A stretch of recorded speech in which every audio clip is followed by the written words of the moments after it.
Buenas noches, estimados amigos. Soy Enrique Cornejo y estoy aquí en su programa Punto Crítico, que transmitimos todos los martes a las 7 en punto de la noche por Onda Digital Perú, sus canales y plataformas asociadas.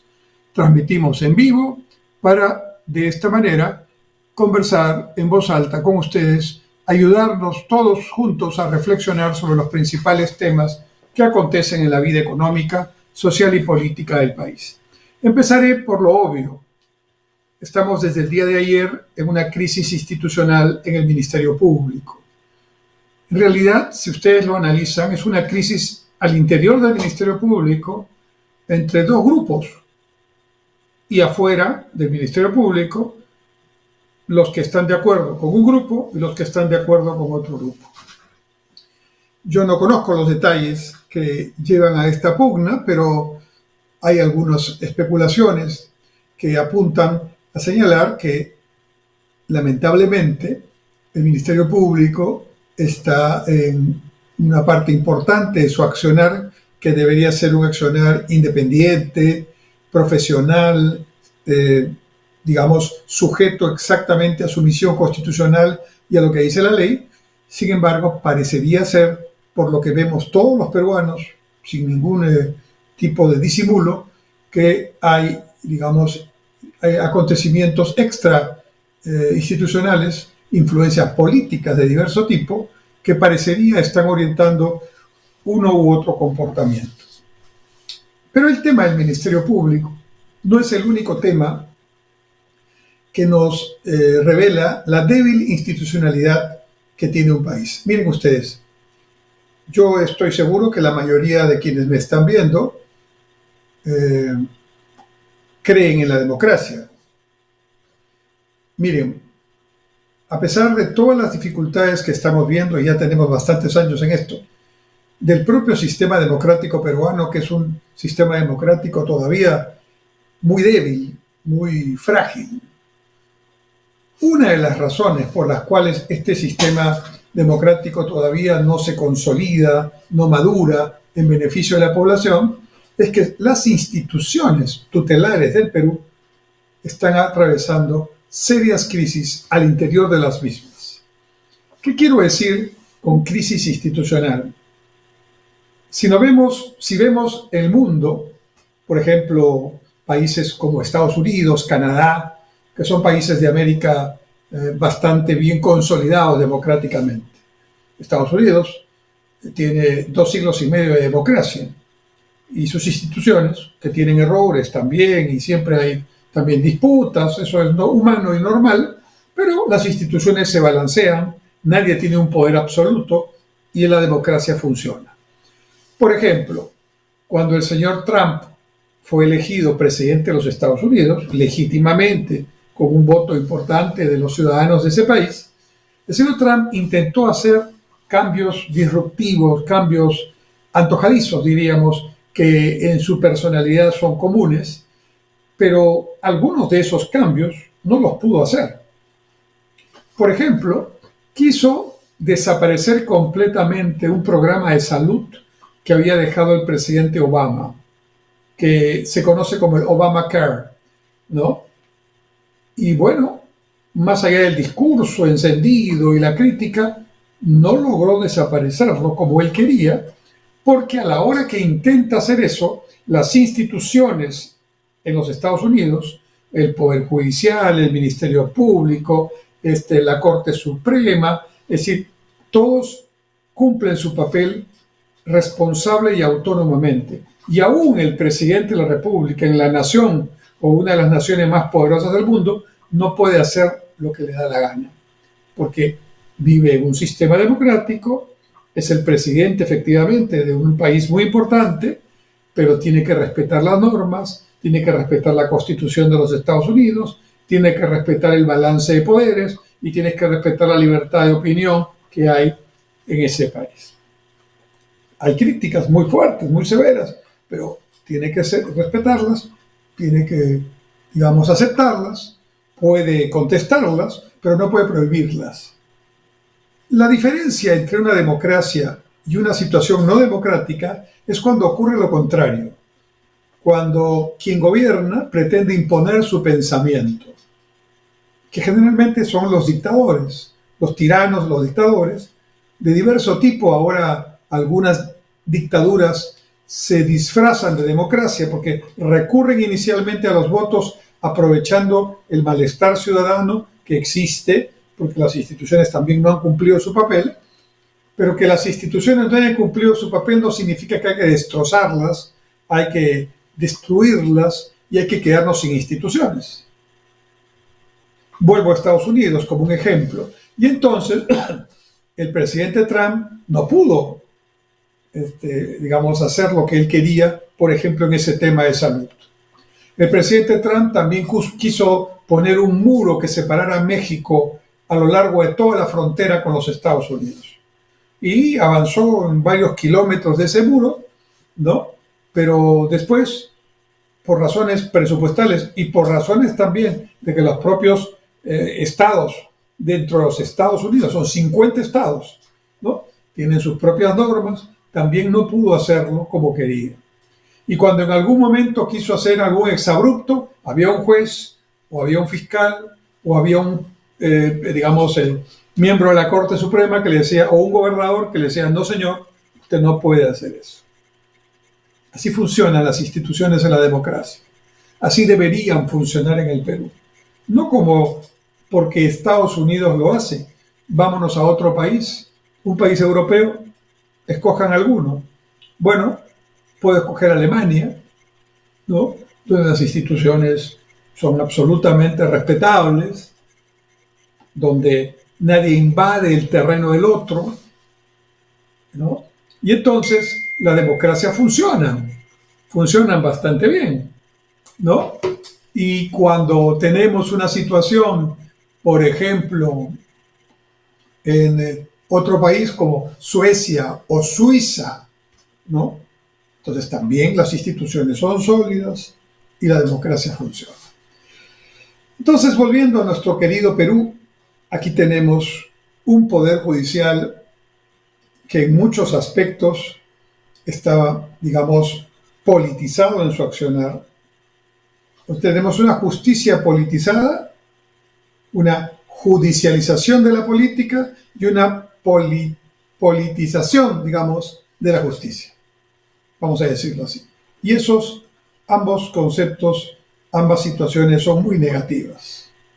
Un juez, un fiscal, un tribuno del Tribunal Constitucional debería actuar en función a lo que dice la Constitución que tiene que hacer, a la jurisprudencia que existe, a su misión autónoma, sin influencias de los medios de comunicación, de titulares de periódicos, de las redes sociales o de intereses políticos u otro tipo. Y tendría que, aun cuando todos dijeran que están en contra, si es lo que corresponde, si corresponde a la verdad y a su conciencia, ese juez, ese fiscal, ese tribuno deberían actuar en función de ese criterio. Esas son las instituciones sólidas, donde quienes están no individualizan, ni politizan, ni responden a intereses particulares, sino cumplen su tarea de acuerdo a la Constitución y la ley. Entonces tenemos un poder judicial con problemas. Tenemos un ministerio público, como lo estamos viendo, en una crisis muy severa, donde unos y otros se abren investigaciones entre sí, ante la mirada de todo el Perú y del mundo, porque estas situaciones se miran en el mundo como una demostración de cierto nivel, vamos a decir, subdesarrollado de democracia. ¿Y eso qué genera? Desconfianza. Y la desconfianza que lleva, menos inversiones. Así de sencillo y así de trágico. Pero no solo es el Poder Judicial y el Ministerio Público. El Congreso. El Congreso es la institución del Estado, el poder del Estado que tiene hoy día la mayor impopularidad, la tasa de impopularidad, no de popularidad, sino de no popularidad, está cerca del 100%. Es decir, estadísticamente, ni siquiera los que conocen a los congresistas están de acuerdo con el congresista. porque así lo dice la estadística, ¿no? O sea, 9 de cada 10 peruanos no solo no están de acuerdo con el Congreso, lo lamentable es que quieren que desaparezca. Es como si para sanar a un enfermo, en lugar de curarlo y transformarlo, lo matamos, que no exista, para que no exista la enfermedad. A esos extremos estamos llegando, porque necesitamos un Congreso. Claro, necesitamos un Congreso que haga su tarea, con congresistas idóneos, que no son los que están ahí en su gran mayoría, y que evidentemente puedan mejorar su imagen a través de su trabajo, de su transparencia y de su honestidad. El Congreso también está por los suelos en términos institucionales. Y eso es muy malo para la democracia. Al mismo tiempo, el Poder Ejecutivo en conjunto, tanto el Gobierno Nacional como los gobernadores regionales y municipales, los alcaldes, está también en una situación de precariedad institucional muy grande. Y particularmente el Gobierno Nacional, pues tampoco tiene ni la autoridad ni, digamos, el liderazgo que en circunstancias como esta se necesitan para conducir un país. Entonces, las instituciones en crisis, los partidos políticos, ya ni qué decir, están absolutamente fuera del juego. Es como si no estuvieran ni en la banca de suplentes de un equipo. Están fuera de la nómina para jugar, porque hace tiempo ya salieron de la confianza de la gente.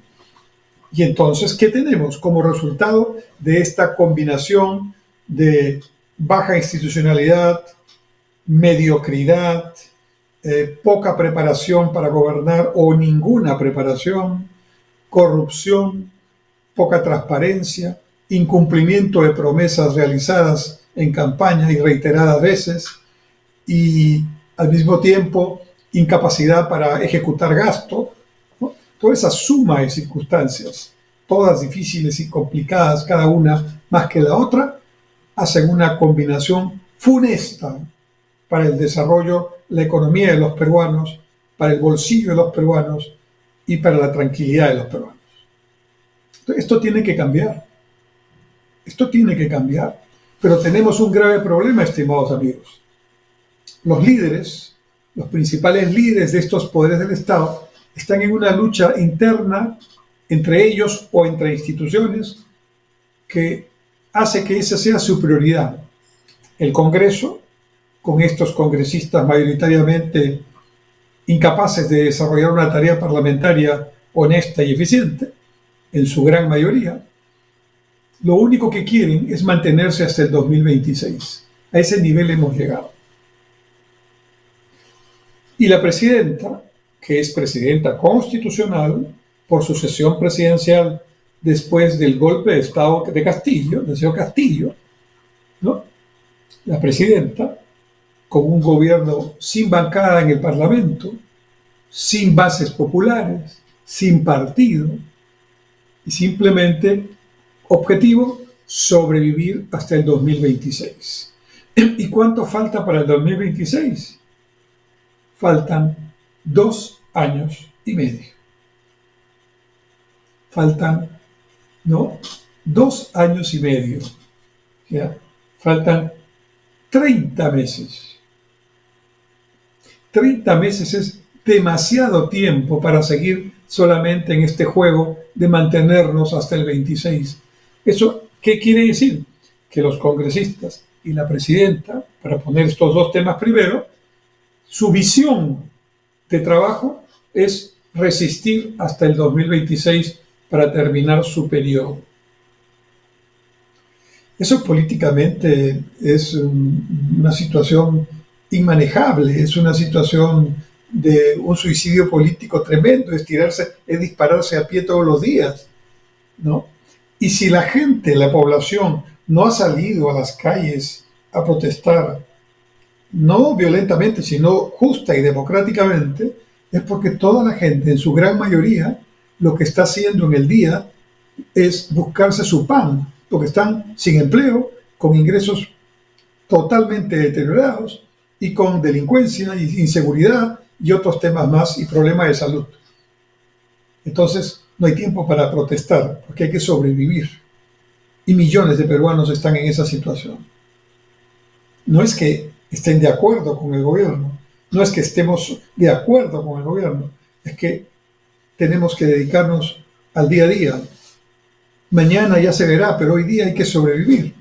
Todos estamos de alguna manera en esa situación. Entonces, bajo este parámetro de ineficiencia y de conveniencia de intereses personales, porque quedarse hasta el 2026 como objetivo político es un criterio personal, no tiene que ver nada con el interés de los peruanos.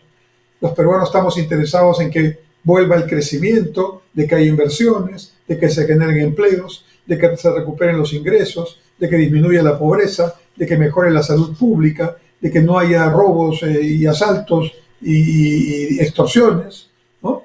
Que mejore la educación pública, que mejore la infraestructura. Eso es lo que queremos los peruanos. ¿Y qué de eso nos están ofreciendo? Puras palabras o nada, puro humo.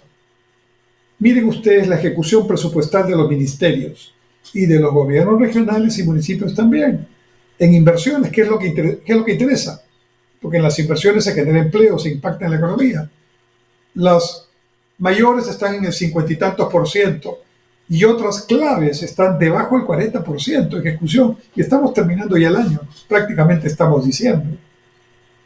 Como no hay liderazgo y no hay conducción, entonces estamos según cada quien hace lo que puede o lo que quiere. Así no funciona un país, así no debe funcionar un país, no funciona una sociedad bien. Estamos en una situación disfuncional porque nadie está cumpliendo sus tareas, las funciones que corresponden de acuerdo a la Constitución, la ley y sus especialidades y tareas y, digamos, campos donde se desarrollan. Entonces, el tema del Ministerio Público es una gota más de la crisis institucional que está también en el Poder Ejecutivo, que está también en los gobiernos subnacionales, que está también en el Congreso de la República, que está también en la Junta Nacional de Justicia, es decir, en todas las instituciones claves del país. No podemos mantener esta situación.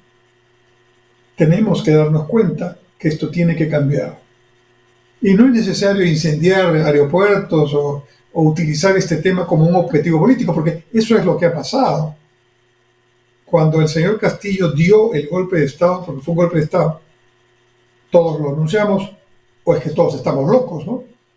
Porque todos escuchamos y vimos al presidente haciendo un mensaje de golpe de Estado, diciendo que iba a gobernar a partir de ese momento por decreto ley.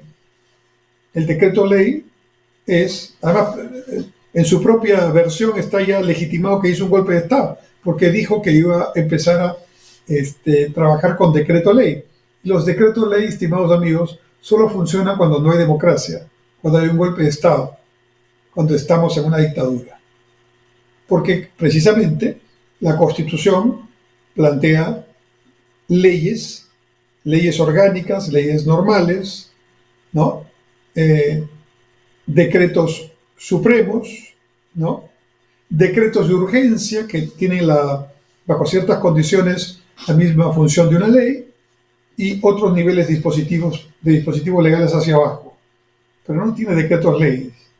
El decreto ley es un recurso del dictador que solamente lo emplea cuando no estamos en democracia. Y ha habido muchos casos en los que hemos tenido decretos leyes. Entonces, a explicación, ¿no? Más clara no puede ser que el propio señor Castillo, cosa que no escucho a los críticos, cuando el señor Castillo dice que a él más bien le hicieron el golpe, y eso es lo que ha hecho creer a algunos de los presidentes que son sus amigos, el de México, el de Colombia, que han incluso sacado sus embajadores por eso, han hecho pataleta y media. Pero en el discurso, ya para centrar este asunto, vuelven a escucharlo, el discurso de Castillo está en las redes, ¿no? Y vamos a cumplir un año de esa situación. Y él dice, vamos a gobernar por decreto ley, ¿no? A confesión de parte, relevo de prueba, dice el refrán. Bueno, pero eso no es lo importante ahora.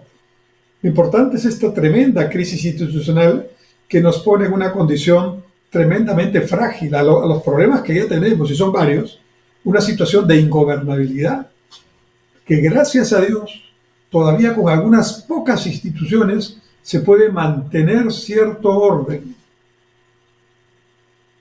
Yo creo que las Fuerzas Armadas están haciendo un papel importante para fortalecer la democracia.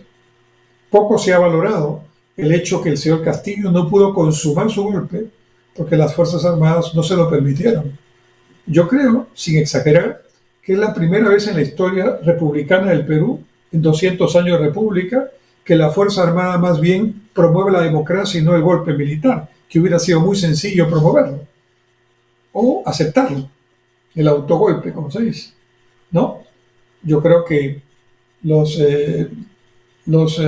altos generales y almirantes que estuvieron en ese momento en el comando conjunto de la Fuerza Armada cumplieron un papel histórico, que ahora todos los días estamos en problemas, no lo valoramos, pero ese golpe no se realizó no solo por la torpeza de Castillo, sino porque la Fuerza Armada y la Policía Nacional no se lo permitieron, y también otras instituciones, pero me refiero a este tema. Entonces la Fuerza Armada todavía mantiene su institucionalidad.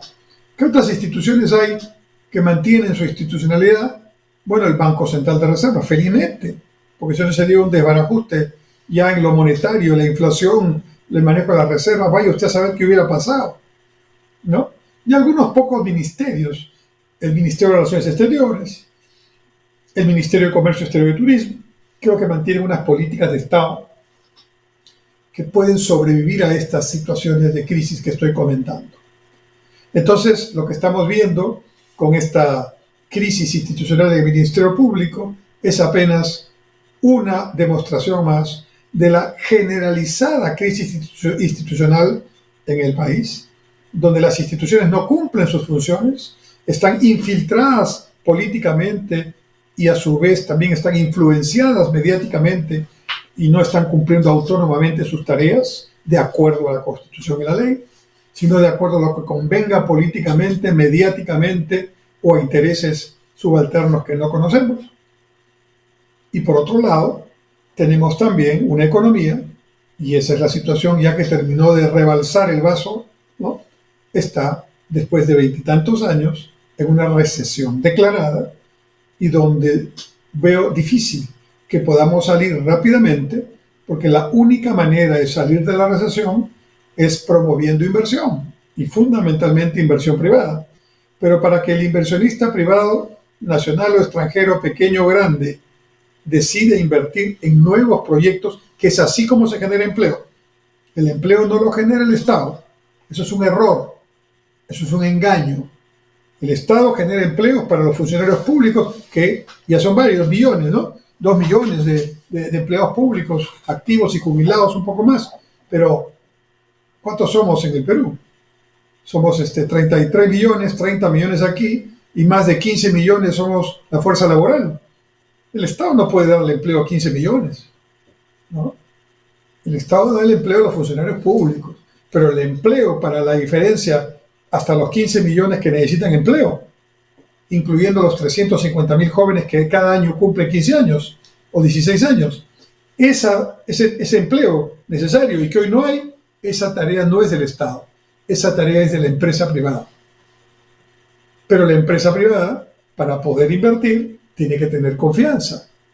Nadie invierte con sentido común un sol si sabe que ese sol de repente no lo va a recuperar, porque el Ministerio Público se pelea al interior, el Poder Judicial está, digamos, deslegitimado, los órganos electorales no son imparciales, ¿no? La Junta Nacional de Justicia cuestionada, el Congreso tremendamente por los suelos en popularidad, el gobierno sin rumbo y con un liderazgo muy precario.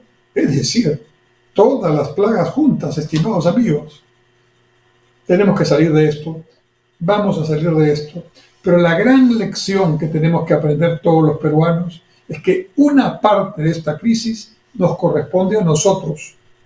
Aceptar que la hemos o contribuido a generarla, o con nuestra pasividad o no actividad, no acción digamos, activa, no reacción activa, hemos permitido que se desarrolle. Acuérdense que en la primera vuelta del año 2021, entre votantes blancos en blanco y viciados y los que no fueron a votar, 7,5 millones de peruanos. Ya en la segunda vuelta ya saben lo que pasó. Pero en la primera vuelta, donde se originó el problema, 7,5 millones de peruanos no fueron a votar o decidieron ir a votar, pero votaron en blanco o viciado. Y el voto blanco y viciado, contrariamente a lo que se puede suponer por parte de quienes lo hacen, no favorece, no es un acto de protesta. Porque ¿contra quién protestan? Si votan bien blanco o viciado, no están de acuerdo con los candidatos, ¿no? Si no, votarían por algún candidato. Pero al votar en blanco y al votar viciado, escúchenme esto por favor, al votar blanco o al votar viciado, están votando por el que está primero o la que está primera. ¿Cómo es eso? Muy sencillo. Según la ley electoral, los votos válidamente emitidos no incluyen a los votos viciados y blancos. En otras palabras, del total de votos que se sacan de la ánfora, ¿no?, se eliminan los votos en blanco y se eliminan los votos viciados y solamente se considera válidamente emitidos los votos que se han votado por candidatos. Esos son los votos válidamente emitidos. Por eso, el señor Castillo, que en la primera vuelta tuvo una muy baja votación, pero fue la primera más baja votación, ¿no? Sin embargo, terminó teniendo una votación mayor porque el 100% crece cuando saca los votos blancos y viciados. Entonces, los que votaron blanco y viciado, votaron por el señor Castillo. No sé si eran conscientes de eso, pero así pasó. Entonces tenemos que reflexionar, estimados amigos, que no nos vuelva a pasar esto, porque esta es la suma de un conjunto de problemas en los cuales uno de ellos es la inactividad, la pasividad con la que muchísimas veces nosotros vemos el problema. Decimos, el problema, el gobierno, ¿y nosotros qué hacemos? Y ustedes se preguntarán, ¿qué podemos hacer? Muchas cosas.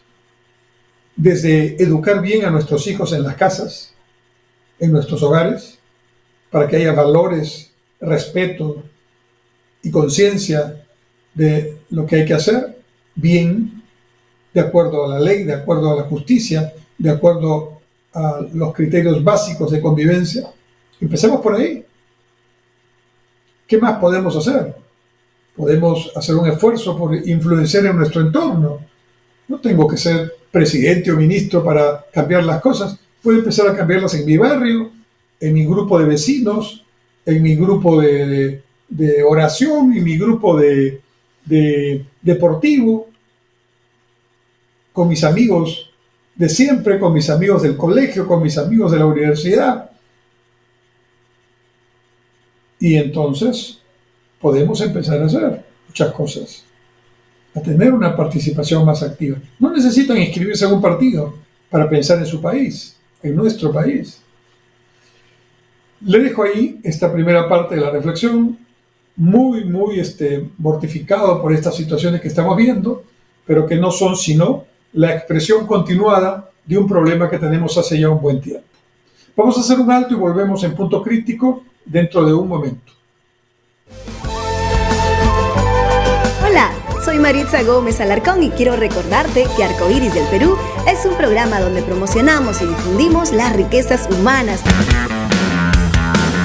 Todos los viernes a las 21 horas no te pierdas El Constitucional, que se transmite por Onda Digital, canal 18.4 en Lima, a través de nuestro Facebook Omar.Sar y por la plataforma de LP Pasión por el Derecho. Toda la actualidad constitucional y procesal constitucional la vamos a analizar contigo, corto y fácil, como de costumbre.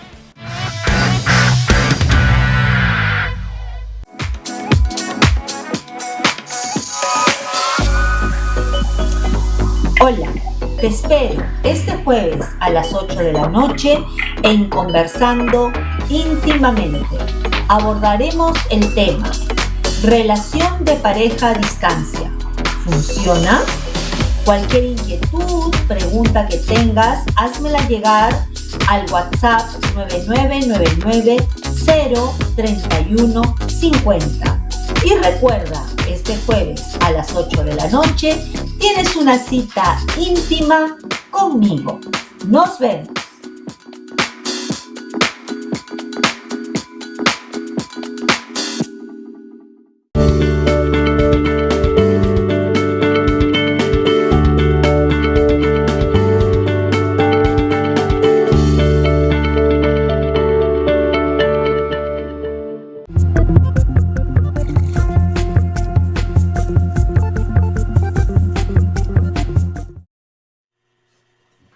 Volvemos en punto crítico en este segundo bloque. Quiero tratar un problema internacional, un tema internacional.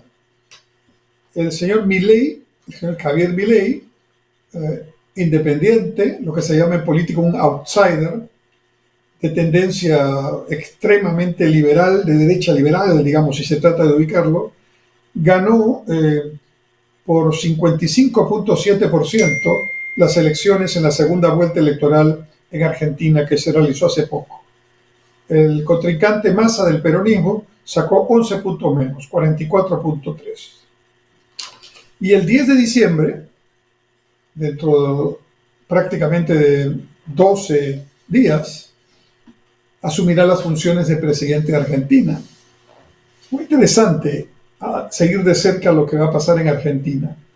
El discurso del señor Milei ha sido un discurso muy confrontacional, muy adjetivado, de mucha emoción y de medidas que se han planteado que todas casi son de un carácter muy, digamos, impactante, ¿no? Por ejemplo, decir que va a desaparecer el peso argentino y que el dólar norteamericano va a ser la moneda argentina, es un tema que obviamente tiene que ver con todo, ¿no? O sea, el que menos tiene que preguntarse si eso será bueno, será malo, ¿no? Nos mejorará la vida a los argentinos.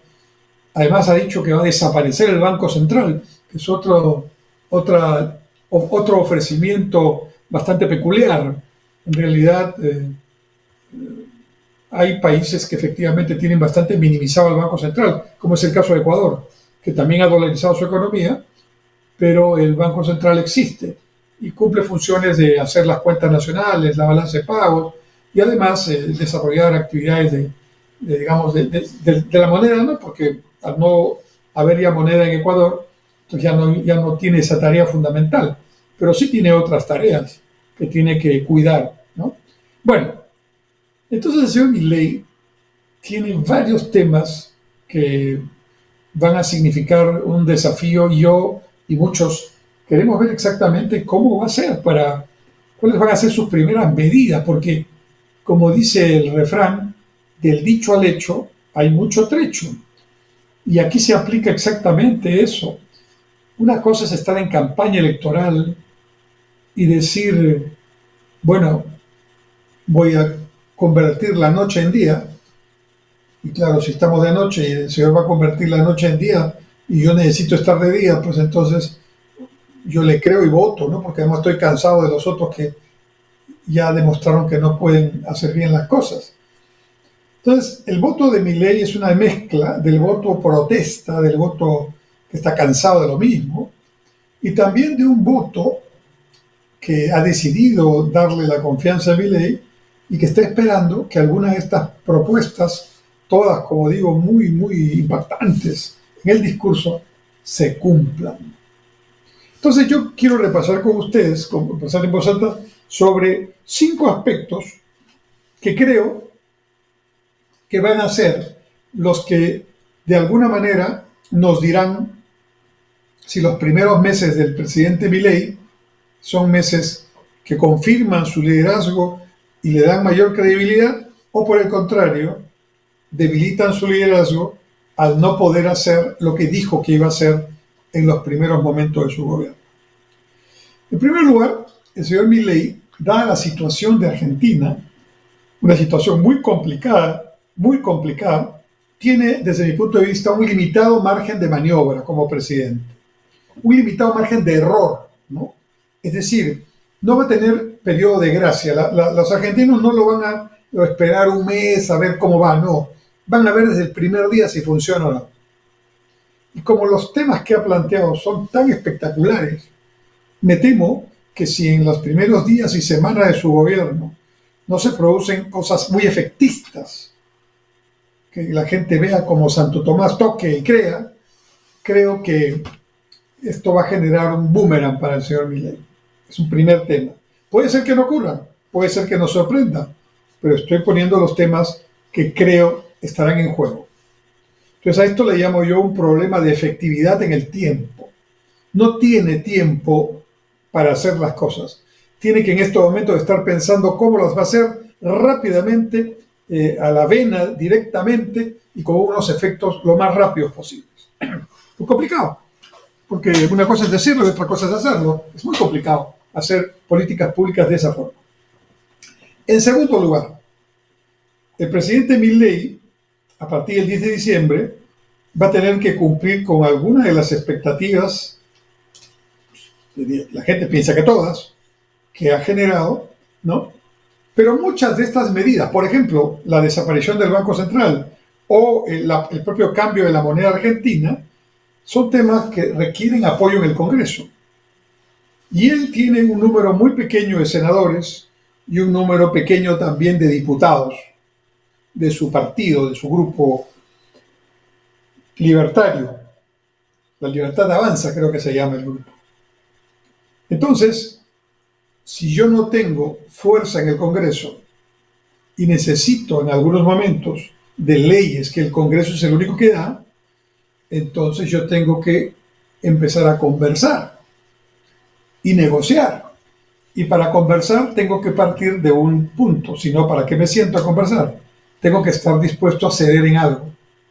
La pregunta en este segundo aspecto es, ¿el señor Milei estará consciente que tiene que ceder en algo para poder contemporizar y lograr algunos acuerdos mínimos de gobernabilidad con quienes son su oposición en este momento?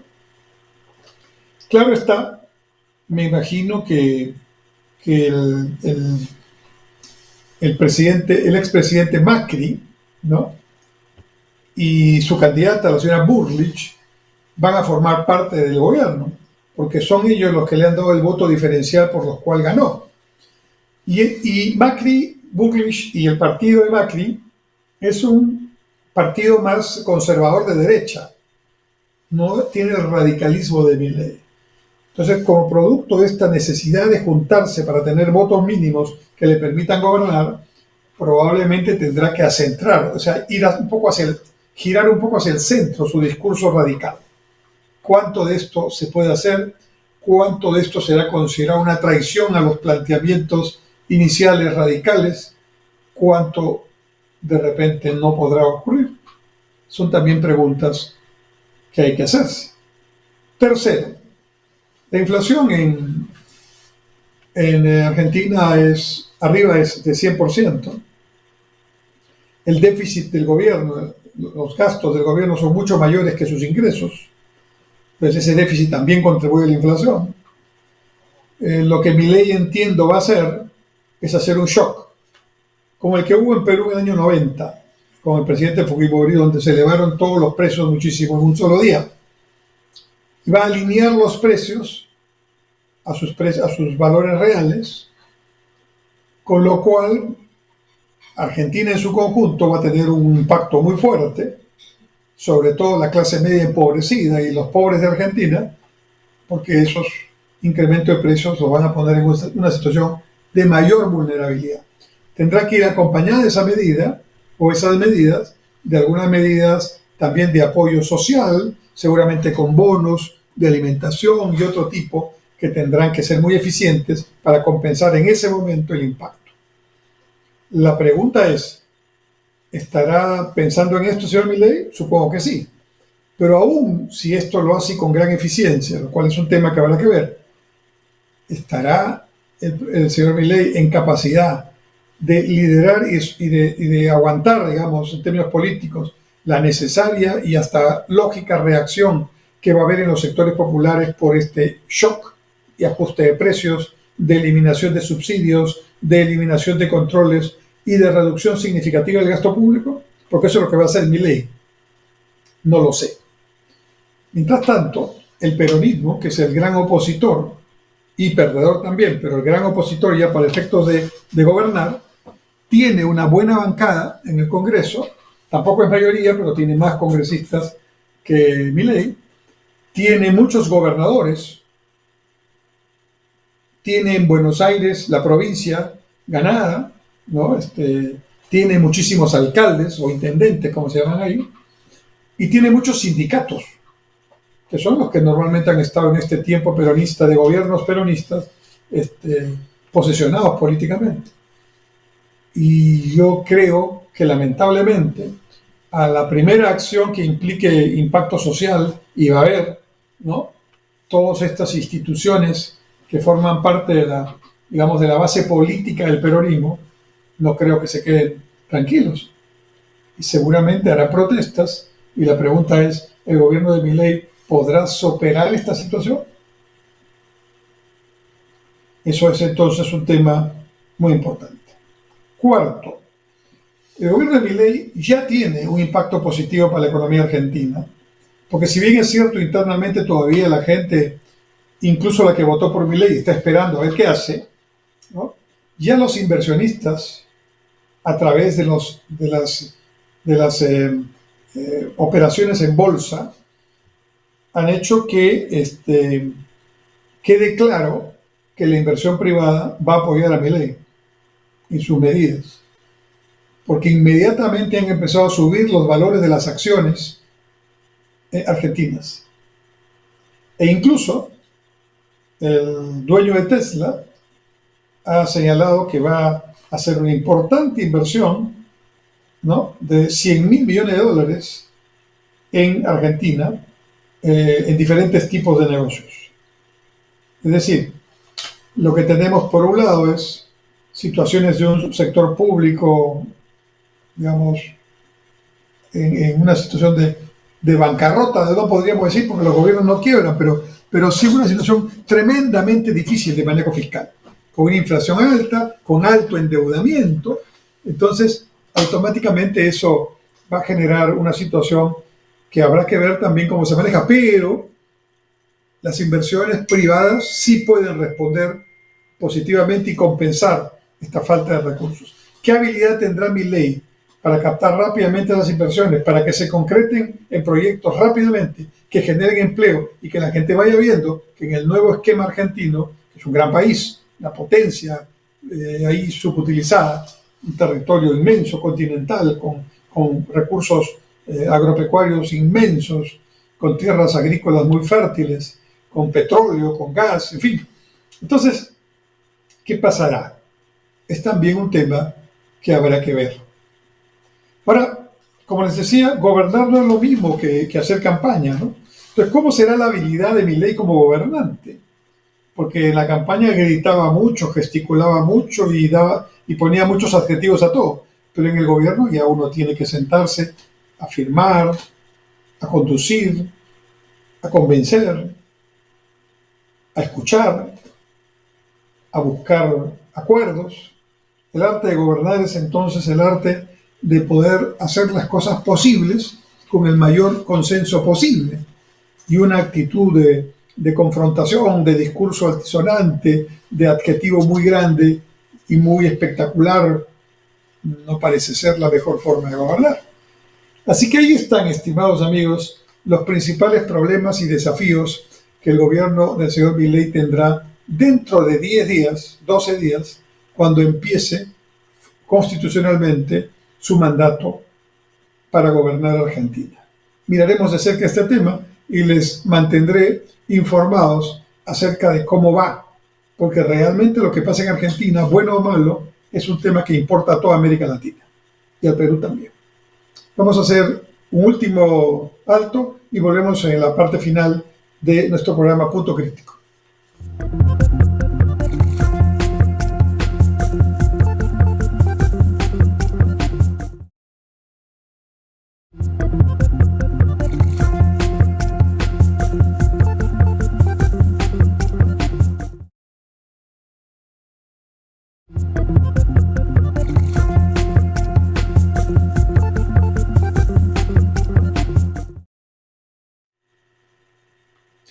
Volvemos, estimados amigos, en la parte final de Punto Crítico, su programa de análisis económico, social y político que transmitimos todos los días martes en vivo a las 7 de la noche por Onda Digital Perú, sus canales y plataformas asociadas en todo el país. Hoy estamos 28 de noviembre del año 2023 y estamos ya cerca de las 8 de la noche terminando este programa. En este tercer bloque quiero hablar de la educación en el Perú, porque yo creo que varios de los problemas que nos aquejan tienen que ver, no únicamente, pero tienen que ver de todas maneras con el tremendo problema de una educación de baja calidad que venimos teniendo hace muchos años. Nosotros deberíamos tener una educación pública de alta calidad. Es decir, los estudiantes, que son la gran mayoría, que en la educación básica, en primaria, inicial, primaria y secundaria, están en los colegios públicos, deberían tener mínimamente la misma calidad de educación que los jóvenes que están en los colegios privados, e incluso mejor. Así debería ser. Y el Estado tiene la obligación de subsidiar sin ninguna duda para lograr ese objetivo de calidad en la educación pública. Esto no es novedad en el Perú. Hace 70 años atrás, los colegios públicos, las llamadas grandes unidades escolares, que se fundaron durante la época del presidente Odrí, y el Colegio Nuestra Señora de Guadalupe, colegio emblemático que desde los primeros años de este siglo XX, las primeras décadas, fue el ámbito educativo donde se formaron generaciones de líderes indiscutibles que han participado en la política, en la cultura, en el arte, en los deportes, es decir, prácticamente varias generaciones de líderes que condujeron el Perú durante un siglo se formaron en un colegio público. Tenemos que volver a esa situación, por supuesto, incorporando los temas de modernidad que la pedagogía y la ciencia de la pedagogía plantea. Y yo quiero hablarle de 2 o 3 de esos temas. Como ustedes saben, yo, aparte de ser economista y haber tenido presencia política, yo fundamentalmente soy, durante 45 años que he cumplido ahora, en este año, profesor universitario. 45 años enseñando. Hoy día soy profesor principal y vicedecano en la Universidad de San Marcos, en la Facultad de Negocios, de Ciencias Administrativas. Y dirijo la unidad de posgrado de esa facultad. Pero este es un tema que casi voy a cumplir 50 años pronto, o sea, hace 45 años conociendo jóvenes, interactuando con ellos, viendo sus necesidades, sus intereses, sus opiniones. Me da la experiencia y la autoridad para decir lo que voy a decir. Entonces, no solamente debemos tener una educación pública de calidad, y ya he explicado qué entiendo comparativamente con calidad, sino que esta educación debe llevar a un perfil. La ciencia de la pedagogía moderna habla de un aprendizaje eficaz. ¿Y cómo define un aprendizaje eficaz? Aquel en el que el estudiante, cuando termina, egresa, tiene ciertas capacidades adquiridas, conoce sobre el uso de esas capacidades, esos conocimientos, y los puede aplicar en cualquier circunstancia y tiempo, en cualquier lugar, en cualquier tiempo. Ese es un aprendizaje eficaz.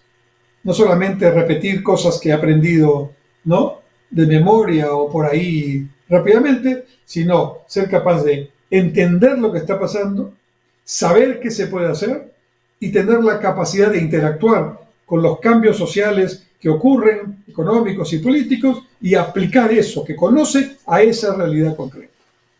Ese es un aprendizaje eficaz. Ahora, yo tengo mi propio perfil de lo que me gustaría que un estudiante cualquiera de un colegio público tuviera al final del quinto de secundaria. Para mí, un estudiante al final del quinto de secundaria en un colegio público, porque en el colegio privado ya lo puede tener, pero un colegio público, sin distinción, en cualquier parte del Perú, debería tener el siguiente perfil. Debería terminar el quinto de secundaria con una educación formada en valores.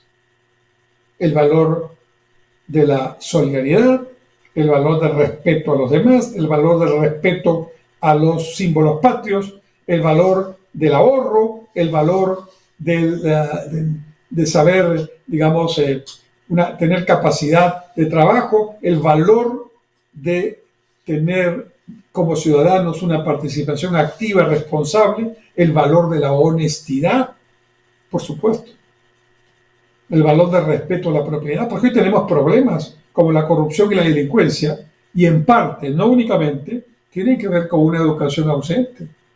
¿Dónde están los valores para estos chicos que ahora están delinquiendo, muchos de ellos repetitivamente?